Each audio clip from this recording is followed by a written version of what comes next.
Um, I'm trying to make sense out of a new way to read Paul and to recognize in his conversion experience, he obviously saw something. We don't know exactly what it is. Acts tries to give a picture of it, but that may not be Paul's own view. And so we know he had a vision. And then in 2 Corinthians, Paul talks about going up to the third heaven. So he has an ascension.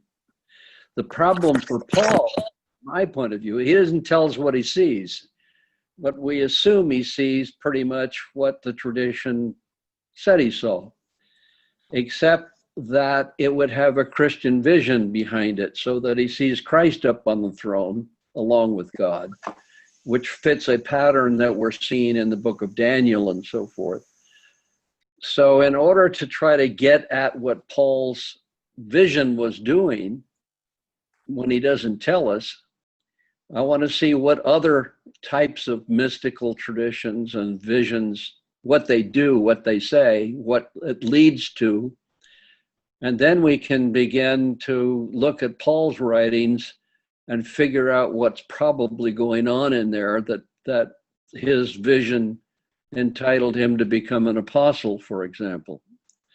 So we're looking into this material that's both before Paul and a little bit after Paul, and then see how Paul fits in the middle of this historical continuity.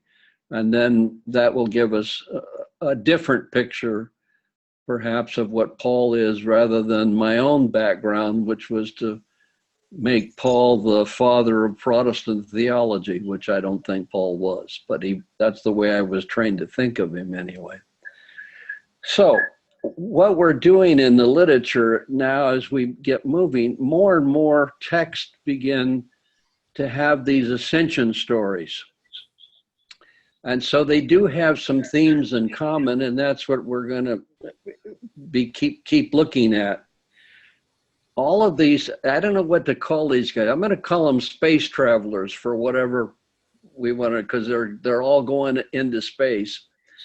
And there are some things that they share in common. All of them tend to be mediators between the heavenly world and the earthly world. That's their major function.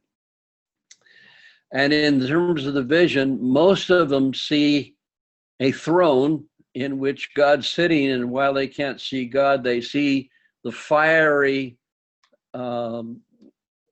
images coming from God. And that's pretty much common in the visions now that we see them.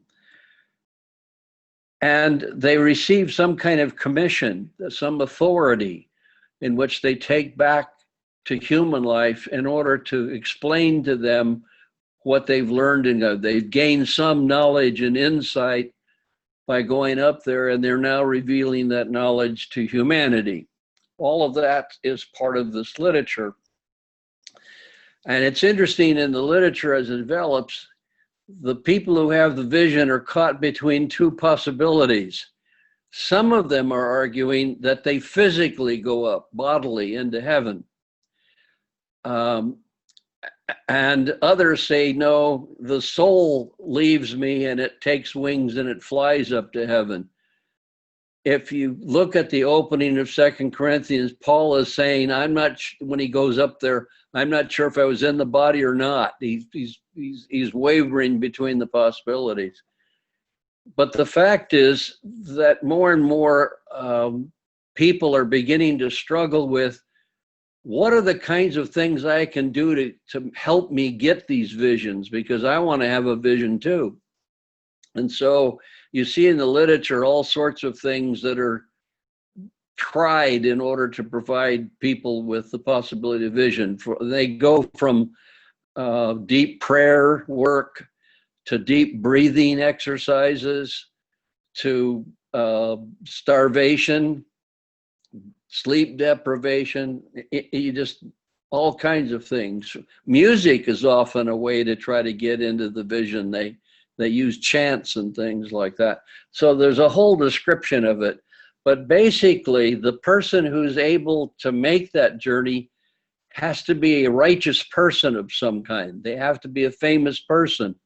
So Enoch takes the name of an ancient person and claims he was righteous because he went to heaven, and the Enoch literature is written in his name. Daniel, our next one, will take a name from ancient Ezekiel, a wise man from the past, a righteous man, and Daniel will be then part of that literature to give him the criteria to go up to heaven. I want to read to you from a work by Philo of Alexandria, who was born in the year 13 of before the Common Era and lived into the first century. And I think he dies in 45 of the first century. So he's a contemporary, really, of both Jesus and Paul, although there's no evidence that he knew either one of them. But in it, he's describing the kind of capacity you have to make these travels up into the sky. And so I'll read this section from Philo, who's wrestling with it. All who practice wisdom, either in Grecian or barbarian lands, and live a blameless and irreproachable life, choosing neither to inflict nor retaliate injustice, avoid the gatherings of busybodies who haunt things like law courts, council chambers, markets, congregations, and any general assemblage of careless people. Their own aspirations are for a life of peace, free from wars. They are the closest observers of nature and all that it contains, earth, sea, air, and heaven, and the various forms of being which inhabit them are food for their research, as in mind and thought they share the ranging of the moon and the sun and the order march of the stars and the planets. While their bodies are firmly planted on the land, they provide their souls with wings so that they may traverse the upper air and gain full contemplation of the powers which dwell there, as behooves true cosmopolitans who have recognized the world to be a city having for its citizens the associates of wisdom registered by such virtue to whom is entrusted the leadership of the universal commonwealth. Well, that is Philo's understanding of what it would take. And it's described as something that's in all possible cultures. If somebody is wise and righteous, they can see themselves go through the universe and gain all the knowledge, as long as they can avoid the pettiness of human life that people get caught up in. So it's become a kind of cultural assumption that people are going to be able to make this travel through space and find the secrets of the heavenly world in order to live more fully in this world. That's what's going on. And that's what we're looking at, because ultimately Paul's in that category. And so we want to get a sense for Paul by seeing how these other types of literature produce such images and thoughts, if you will. Any questions about that before we go on? No? Okay, well, we're moving today toward the book of Daniel. I had a question about Philo. Do you know if he had any particular religion or? He was Jewish. He was Jewish, okay. Yeah, he was a Jewish scholar who really understood Platonism. So he's applying Plato's thought to Jewish scriptures and wrestling with how Jewish scriptures were the wisest of literature in the whole pagan world. That's Philo was one of the geniuses of the first century. Yeah, I thought I may have caught a glimmer of something that was vaguely like arete or something like that, or the Greek concept of perfection mixed into there too. At first I thought he was sort of describing a Renaissance man, but of course yeah, he could have been. Yeah, he was describing the perfect wise man for the age in which he lived. That's what he was doing. Um, oh yeah, Leslie, what'd you have? You got to unmute. There you go. Yeah, this is more of a comment, silly comment, but it ran through my mind that maybe because we're all being so isolated and staying away from human pettiness and human gatherings right now, maybe we would all find it easier to reach this state of righteousness. Yeah, we're all wiser now. Yeah. Okay, just had to put that out there. Yeah, that'd be nice. Whew. All right. When we talked about the Enoch literature, in spite of the fact it had enormous influence, the whole notion of the fallen angels and the evil angels becoming led by Satan and all of that became very popular. And it was so popular, years ago, I was teaching a freshman Bible class at the university, and I think we were discussing Adam and Eve story. And I said, the story in Genesis does not talk about fallen angels. And I had a student in class who clearly came from an evangelical tradition, said, oh, they are too, they're in the Bible. And I said, no, they're not really. And he insisted they were. So I said to him, well, I'll tell you what, you find it and bring it to me. And if you do, I'll give you an A. I never heard from him again.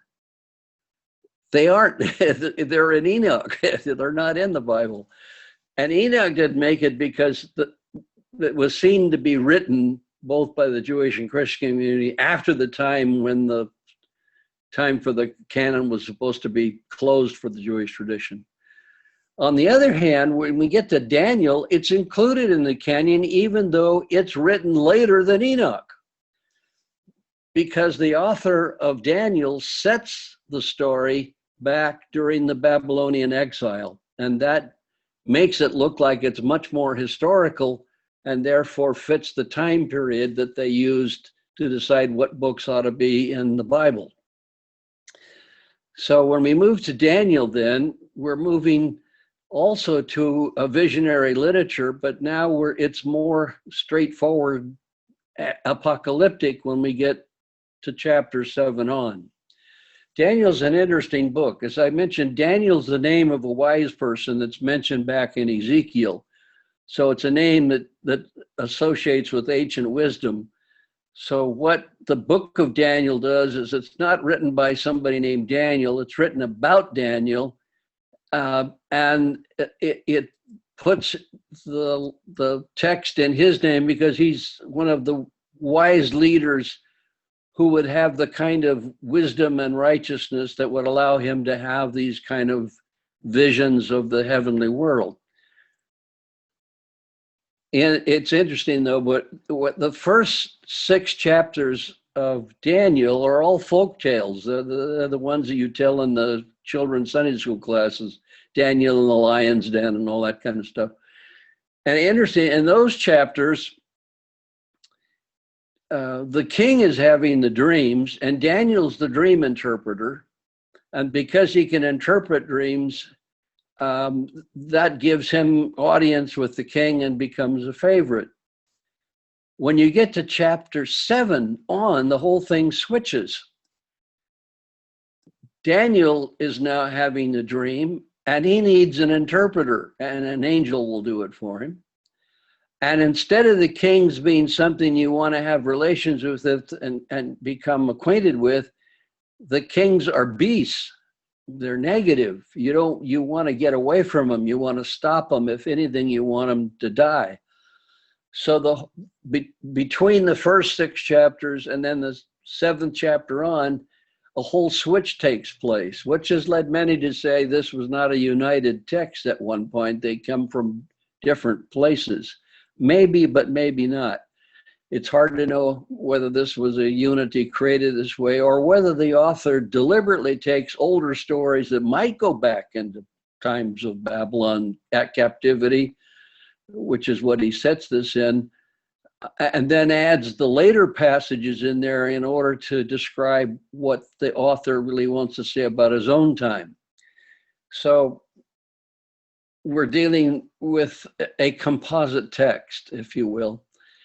And we're going to pick up the story in chapter 7, because that's where the vision is that we are concerned about for our purposes, and not so much for Daniel's purposes. But in any case, I want to point out what the author of Daniel is doing, because it's an interesting literary pattern.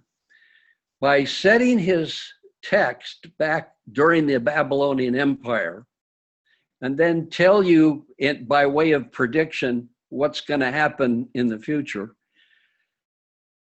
sitting from his own time, he knows what's happened since the Babylonian exile. So by putting it in the mouth as a prediction, and it comes true, it gives much more authority to saying, if that's true, then when I tell to you what's going to happen in the future, it has more credibility. So he uses, as many of the literatures do, they set things in the past and then tell you what's going to happen, which is really they're rehearsing history in order to give themselves validity for the vision they're going to give you. So one thing is, that's one thing that he does. Then secondly, he takes you on a vision up to the throne, which is another way to gain authority for what he's saying. So he uses the historical pattern, he uses the visionary pattern, and then he has an angel at the end interpret the message, therefore the angel speaking for God. So it's another reason you can count on what's being said there. So the author is using literary patterns in order to gain authority for what he wants to claim is going to be the direction of the future. I think the visionary material that's going to come up in the middle probably existed independently in another source, a hymn or a vision itself, but the author has picked this vision up in order to provide him with the traditional authority of a vision going to heaven that the author needs in order to verify what he's going to say. So this is typical of what happens in apocalyptic literature. And if you read much of it, you'll see some of the same pattern going on. So the outline of it is he's going to give you a dream sequence, a visionary sequence, and an interpretation. That's what's happening in chapter 7. And the vision that he has in the middle is very much like what we've seen in Enoch and in Ezekiel. So before I go through the material with you, is there any questions about what the author's up to? Stephen? I noticed right at the start of chapter 7, also there was a shift from third person to first. Yes. And I was thinking, you were describing this as old traditions. Maybe third person was used initially because people were more familiar with hearing the traditions written that way. But from what you were just saying, giving authority, I was wondering whether switching to first person might be another way to make it more forceful or more authoritative.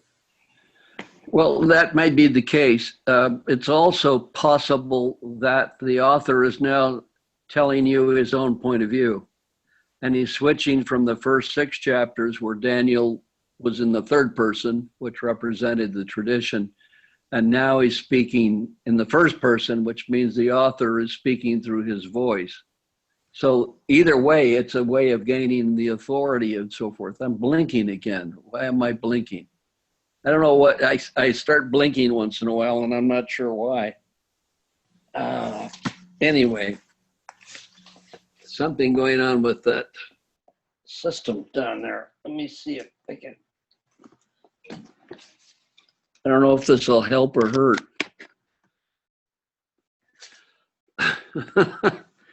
Don't know why it's doing that. Yeah, I know. Anyway, let's go back to the beginning of 7.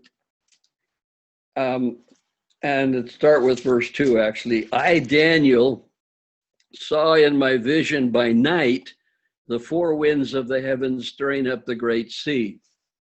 So from the 4 corners of the earth, north, east, south, west, the winds are stirring up the water. And out of the water come 4 great beasts out from the sea. The first is like a lion and had eagle's wings. Then I watched, and its wings were plucked off, and it was lifted up from the ground and made to stand on 2 feet like a human being, and a human mind was given to it. This is kind of an interesting sequence of the dream. We're going to have 4 beasts coming up out of there, and they're all going to take on human form. And the fact that they come from the sea already brings in a whole mythological background. If you remember back in Genesis, in the first creation story, God creates the world by taking care of organizing the depths of the sea, separating them and creating a place for space to be. And so the image of the ocean being a place of monsters has ancient roots behind it. Before the Bible is written, in the city of Ugarit, which they found a number of texts there, and they're stories older than the Bible, you have a story in which the god Baal is reigning, and the sea monster called Yam comes out of the sea as a 7-headed dragon and attempts to overthrow the reign of Baal. Well, Baal defeats him and slays the dragon, and Baal is connected to the great god El, that becomes Elohim, another name for God in the Bible. So you have this whole mythological background of sea monsters coming out and causing havoc and destruction. Remember, in Enoch, he picks up the material from Genesis about the angels coming down and having sexual relations with human. He makes them heroes in Genesis, but Enoch picks up that story, turns the angels as rebellious, evil characters who become symbolic of human evil, and uses that to base his story. Here we have Daniel picking up the whole myth of the chaotic monsters of the deep coming up. And there are passages in the Bible which are clearly say this. Listen to this one that's coming out of the book of Job. Speaking of God, he stretches out the north over the void and hangs the earth upon nothing. By his power, he stilled the sea. By his understanding, he smote Rahab, who's the dragon of the ocean. And by his wind, the heavens were made fair. His hand pierced the fleeting serpent. And this comes from Isaiah. Was it not you that cut Rahab into pieces, who pierced the dragon? Was it not you who dried up the sea, the waters of the great deep, who made the depths of the sea a way for the regime to cross over? So the Exodus story going through the water and taming the waters to creation. So creation and Exodus, particularly in Isaiah, are combined to reveal the activity of God on behalf of Israel. Daniel picks all this mythology up and uses it to in effect, create the narrative for his own time. Every one of these beasts that come up becomes the leader of an empire, and everybody goes through this, and you think the first one is Babylon, the next one are the Medes, then the Persians and the Greeks. So everybody, but the dream simply watches these beasts become human and take over. So they represent forces of chaos, no matter who the particular empire might be. So just like Enoch, who's seen the world in total chaos, so the author of Daniel sees the world in chaos. The world is being run by people who shouldn't be in charge of running the world. And because of this, human life is in ruins. And so that's the first part of the dream. So he uses a dream sequence, whether it's really literally a dream or he's using the dream in order to tell the story. Remember, dreams also have authority, because dreams were said, as they are in the first 6 chapters, the dreams are coming from God, and God then, it becomes through David the interpreter. Here the angel will become the interpreter. So dreams are another way to create a sense of authority. The whole ancient world saw dreams as something that people ought to take seriously. Our world sort of threw them out and said, oh, it's only a dream. And yet we know from depth psychology that dream experiences are quite meaningful. And if one can deal with them somehow, you can gain insights from them. In any case, the author then moves from this beast coming out of the world, all of whom are slain or killed or passed away. And then he takes you to the vision up in heaven. And that this central piece of chapter 7. As I watched, thrones, plural, thrones were set in place. And an ancient one took his throne. Well, here's the old man in the sky with a beard, the perfect image of our God. I think Tom said that's the one he had last week.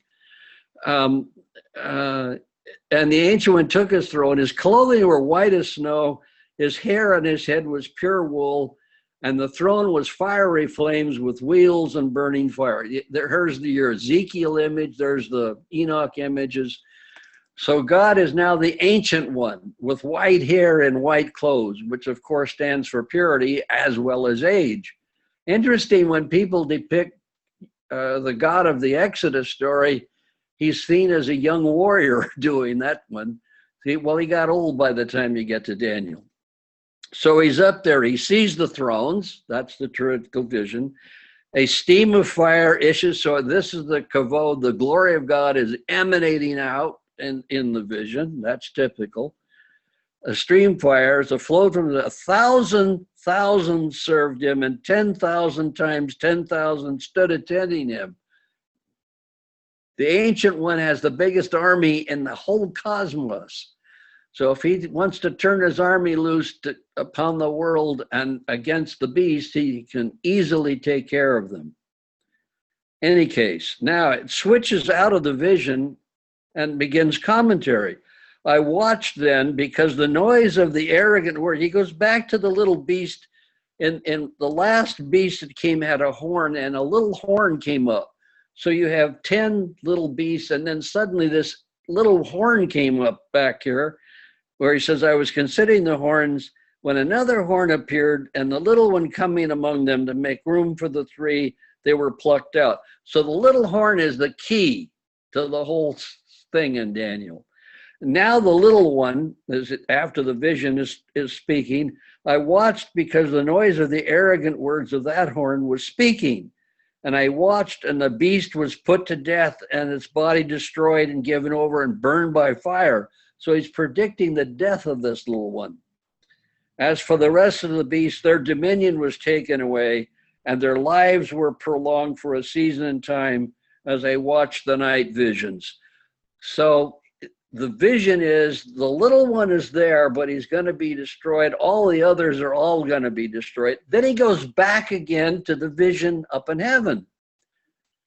I saw one like the Son of Man, a human being, coming with the clouds of heaven. And he came to the Ancient One and was presented before him. To him was given dominion and glory and kingship, that all peoples, nations, and language shall serve him. His dominion is an everlasting dominion that shall not pass away, and his kingship is one that shall never be destroyed. Here we go from the Ancient One, and now there's another one up there with him who is going to reign with him. And this has created all sorts of discussion about who is this, the title Son of Man, which simply means a human being. Who is this? And who is supposed to create a kingdom that will last forever? Probably for the author of Daniel, the Son of Man is probably some kind of messianic figure who will be given authority by God and will bring the people of Israel back together collectively, and they will be freed from these beasts and monsters that have controlled them. Some think it might be the angel Michael Probably not, because it's clearly, it seems to be a human being. And again, there's a mythology behind this, because the god Baal that I was talking about defeated the dragon. He comes around flying on the clouds, like this character here is flying on the clouds. So there's another mythological element here to bring in. But what is happening is God is selecting somebody, some human being, giving them authority to reign and set up the people of Israel who will no longer have to suffer the consequences. So it's a vision of an ideal future. Obviously, no kingdom ever came that lasted forever. And so you have this image of God and someone else on the throne. Can you begin to hear what the Christian religion is going to do with that image? The Son of Man becomes a very important title in the Christian literature. And when Paul goes to heaven, he's going to say, as we'll see, that he sees Christ sitting up there next to God. So in Daniel, you've got this whole mythology of how the Jewish people will finally find justice on the earth. And the Christian tradition uses the same images to make sense out of how Jesus will set up the kingdom of God, a kingdom which will last forever. So Daniel is providing not only the background for what Judaism begins to understand about itself, but it becomes the framework for Christians to also say what they think is going on through the image. So the whole cosmological scheme here in Daniel becomes very important. When Daniel is done, he then is troubled because he doesn't know what to make of the dream or the experience. And this is where an angel comes speaking for God, really, and gives him an interpretation of it. And he tells him, I'm not going to go through the whole thing, but I do want to get down to when he interprets about this four beast and the little horn that comes up. So I'm in verse 23. As for the fourth beast, which probably was Alexander, but we don't know for sure, but that's the best assumption. There shall be a fourth kingdom on earth that shall be different from all the other kingdom, that shall devour the whole earth and trample it down and break it to pieces. As for the 10 horns, out of this kingdom, 10 kingdoms shall rise. When Alexander dies, his kingdom is divided up mainly into 4, but there are all sorts of kings coming into being. This one shall be different from the former ones, and shall put down 3 kings, and he shall speak words against the Most High, and shall wear out the holy ones of the Most High, and shall attempt to change the sacred seasons and the law, and they shall give him power. These references to changing the seasons and changing the laws and so forth are what most scholars recognize is an allusion to the reign of Antiochus Epiphanes, who's a Syrian Greek who's ruling from Syria and has decided that the Hellenistic culture that he believes in ought to be the language and culture of the world. So he systematically begins a persecution against the Jews to force them to use only the Greek language, to eliminate the Sabbath because it's not a universal idea. He has pigs slaughtered inside the temple of Jerusalem, therefore making the temple impure. He outlaws circumcision because it is incompatible with the rest of the culture. And for those women who go ahead and decide to have their babies circumcised, he murders the mothers and hangs the children around the neck of the mothers. This is what Antiochus Epiphanes was doing. And this is what Daniel is writing to deal with. The chaotic monsters of the world are now emblemized in the person who's ruling them and so forth. And Daniel is setting up a vision, and he has all this authority to back it up, that this too shall pass, that this king will come to an end at some point. He's trying to give hope to the people in the middle of this crisis that they're suffering from, that there will be hope for it. Now, what we know that eventually the Jewish people rebel against this and fight. And under the Maccabees, they overthrow and Antiochus is killed. And then they go in and they cleanse the temple and make it pure again. And this is the celebration of Hanukkah. This is the rededication of the temple. That's not mentioned in Daniel. So it seems to be that Daniel's written before the dedication of the temple in 165. And yet it has to be after Antiochus taking over at 170. So Daniel's really being written somewhere between 175 and 160, somewhere in that range. That's his. So he takes his message, sets it in the past, tells you what's going to happen historically, to give you the authority of knowing the hope is based on the fact Antiochus will eventually be destroyed as he was, and the people will once again gain control of themselves, which they do for a short period of time under the Maccabees until the Romans come in and take over from them. So Daniel is using the vision not only to once again emphasize the importance of seeing God on the throne and what that means for the people, but is now using it as a way to commission himself to give hope to the people in the midst of a horrible political crisis, that the future is going to be in God's hands, and therefore we can count on the fact that this too shall someday pass, and the horrible corruption that we're faced with in the world will go away.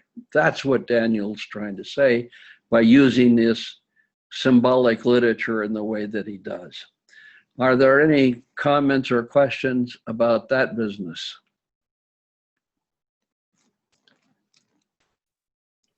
So can we take that and bring it into 2020 and have hope for 2020? Well, yeah, let's back up historically just for a little bit, Emily.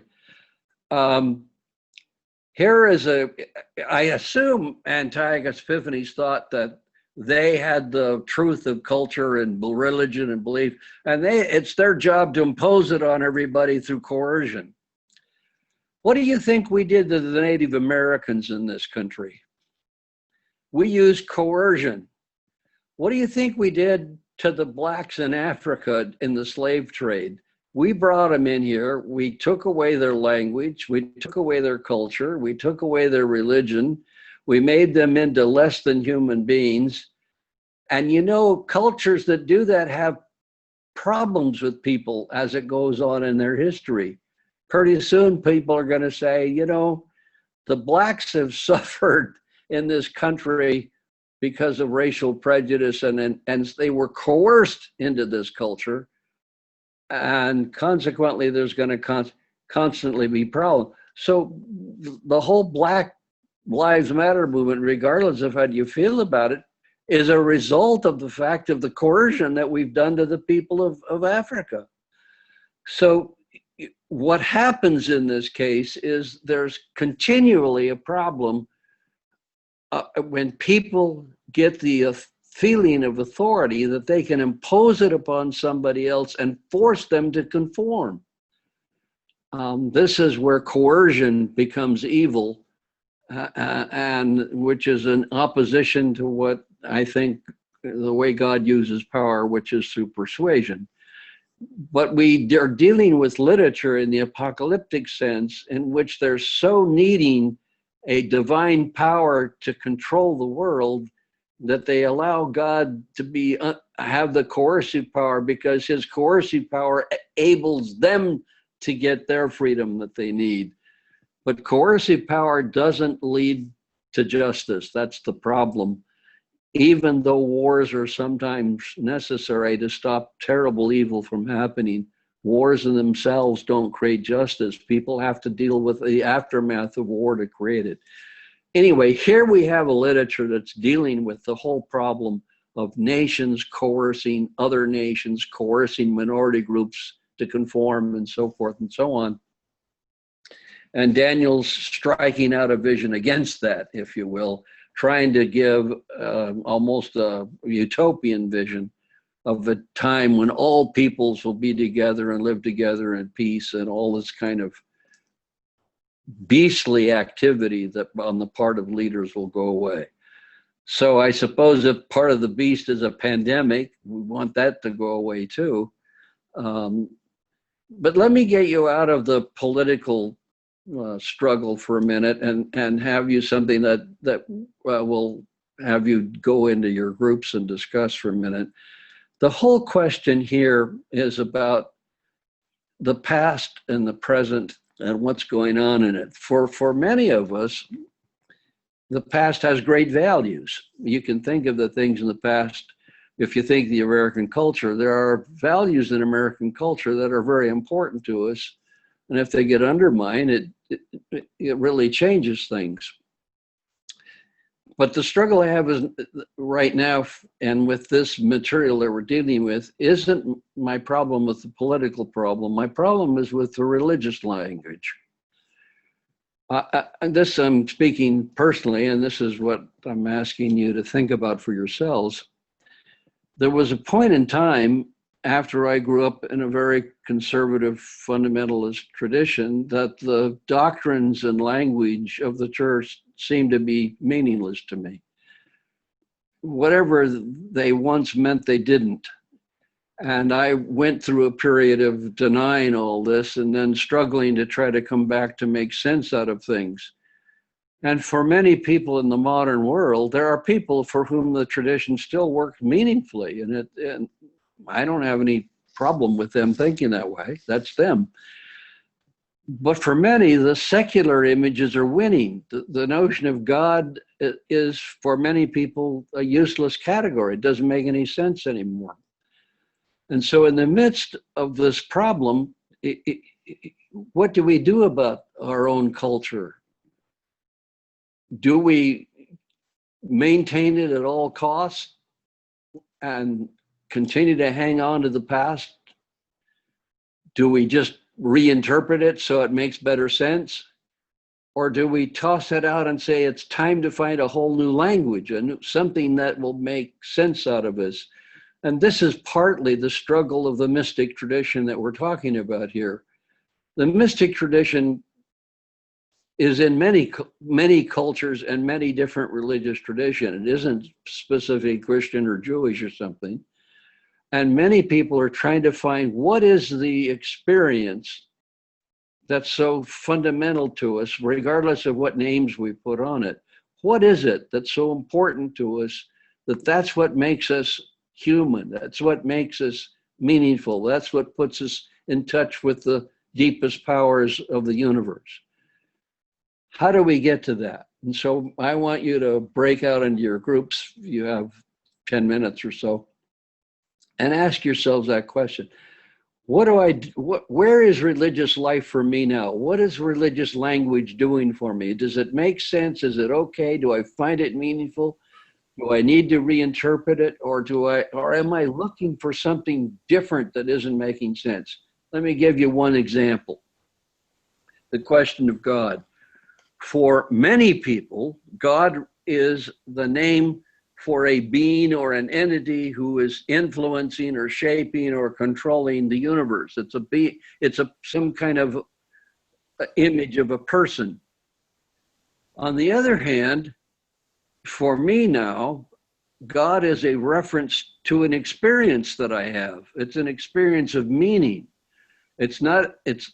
I can put the experience is so meaningful, I can say it represents the deeper parts of the universe. But what's fundamental is the experience I have, not the name of some being that I'm postulating.